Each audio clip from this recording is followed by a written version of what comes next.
There are several updates for the Samsung Galaxy Z Fold 5 available right now.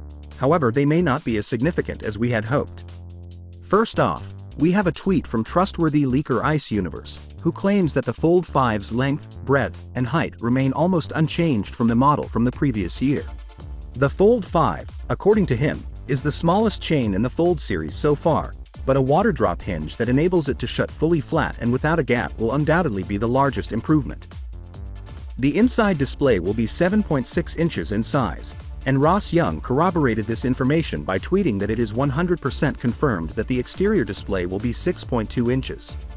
Ross Young subsequently backed up this claim by claiming the internal display's exact size is 7.56 inches.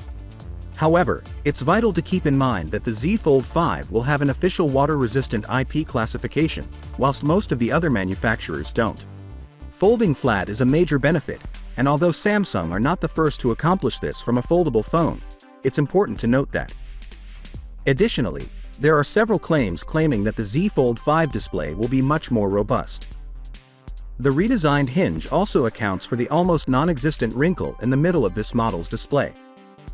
Yogesh Bra has shared the Z Fold 5's camera specifications in a tweet. Now he claims we'll receive a 50-megapixel main, a 12-megapixel ultrawide, and finally a 10-megapixel telephoto. Although he doesn't specify the telephoto, we may infer it has a 3x optical zoom. Even while we had hoped to see a camera system like to the S range, it's crucial to keep in mind that having more megapixels does not always translate into higher quality pictures. As such, we'll have to wait and see how they perform.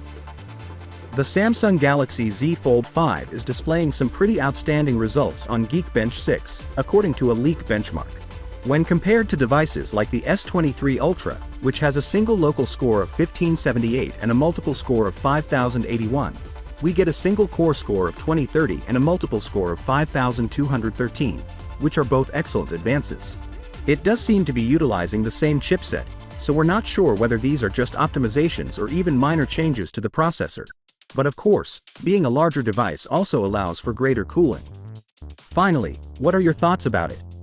So with that being said, let me know your thought in the comment below, and if you are new here, please subscribe. Peace out.